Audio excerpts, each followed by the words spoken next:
Let's continue this discussion and bring in commentary editor for the Washington Times, Kelly Sadler, Republican strategist and chairman of the Fort Bend County Republican Party, Bobby Eberle, and White House and Washington reporter for Politico, Daniel Littman. Great panel we have here, guys. Thank you guys for waking up early with me this morning. So, Kelly, I'll start with you. An investigation into how this happened is playing out. Elon Musk also looking into exactly how this journalist was in this Signal chat in the first place. What do you make of how the White House is handling this whole thing? It's not handling it well. It needed to just say this was a mistake. We apologize. It'll never happen again and move on, except for there was conflicting stories. The NSC came out immediately and acknowledged it was a mistake and took credit for it. Then you have Hegseth hours later saying another story. Caroline Leavitt had a really tough job at the podium yesterday, but it's clear that the White House wants to move on. The Yemen attacks were successful against the Houthis. They're ongoing. It was a successful mission. The president scheduled a press conference at 4 o'clock yesterday, came out a little bit later, announcing these tariffs. That was the lead story last night on all of the news networks, and that's clearly where the president wants to keep the Americans' public attention at, is on the tariff moves coming up next week and bringing back U.S. manufacturing. So whether the story goes away or not, I don't know, but it's clear the White House has moved on. Yeah, no, absolutely. And Bobby, the Atlantic's initial report said that the Trump administration was texting war plans to one another. Of course, the president and Pete Hegseth coming out saying that absolutely is not the case. Is this getting blown out of proportion, or is this really concerning? What should the American people make of all of this? Well, I think the American people should do a comparison, right? There's two aspects to this, or two avenues, is what was discussed and how does that compare in this situation with, say, Hillary Clinton in her email server and these classified CIA documents that were on her server? That's one thing. And then there's the accountability side. The rollout of this story, or the reaction from the White House, might have been slow at the beginning or a little haphazard. But as far as taking accountability for the actions and acknowledging, Secretary Rubio gave a great statement yesterday acknowledging that mistakes were made and we're going to fix them. And compare that to, say, the Afghanistan withdrawal, where no one was held accountable, 13 people died, and no one was fired. So there's the sensitivity issue of the actual information, and there's how the fallout is being handled. And I think both are great examples for the American people to see how the Trump administration handles things compared to Biden or the Democrats in general. All right, Daniel, I want to get your take on all this. We know that some military and elected officials have expressed concerns for what has happened as the White House does some damage control. Is the administration downplaying this too much? Should this be taken more seriously?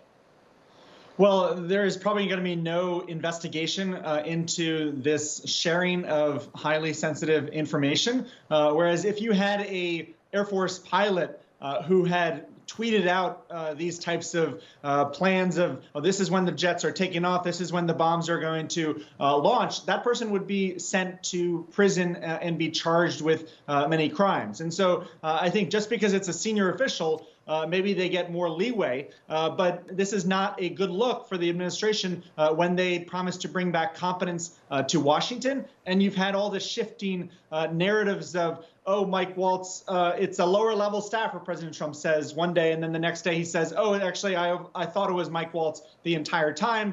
And then you have Pete Hegseth saying, I know exactly what I'm doing, which is, when you have to say that, that's not exactly reassuring to the average American.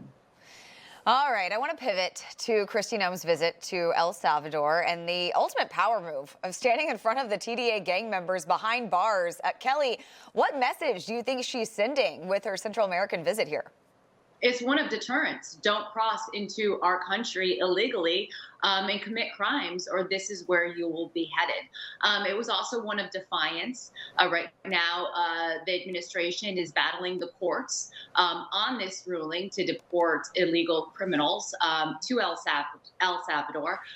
So I think this was a really bold move from Kristi Noem, but the message is very, very clear. If you come to our country illegally and commit heinous crimes, this is where you will end up. So, Bobby, Secretary Noem has been boots on the ground since day one, right? This is a stark contrast from what we saw in the previous administration. I don't recall Alejandro Mayorkas going to prisons where violent criminals were being deported or being infiltrated with ICE in American cities. Just about 30 seconds. What do you make of this? Well, Charlotte, that's because there was no border crisis, right? I mean, every statement he made, he said there was absolutely no crisis. But deterrence and defiance, as Kelly said, is right on. I mean, we're saying that to the criminals, we're going to get you. And we're saying to these activist judges that we're going to keep on doing this because this is the authority of the executive. We're going to do our job that we are hired by the American people to do. And they're liking what they're seeing out of DOGE as well. Again, this week announcing it had terminated 113 contracts valued at $4.7 billion. That's $4.7 billion that's going back to taxpayer money. And some of that, was to peruse climate change activities and initiatives, and then gender equality in the Mexican workplace. Bobby, what do you make of what we're seeing out of this newly created DOGE? Well, let me take a go at it a different angle. I'm thinking that this is the biggest mistake the Democrats are making right now, and that is opposing this looking and finding waste, fraud, and abuse. I mean, this would be something to regroup from the November elections, to try to do something right, come out and say, yeah, these programs are wasteful, and we are working with the administration. Democrats are wanting to cut waste, fraud, and abuse. Instead, they're keying Teslas and they're bombing factories and going after Elon Musk. It is the worst political maneuver that I've seen in decades, and they keep on doing it. And that's why Democrats have the lowest approval rating that they've had in decades right now as well. Right. All right, Bobby, Kelly, Anthony, thank you all so much for joining me this morning.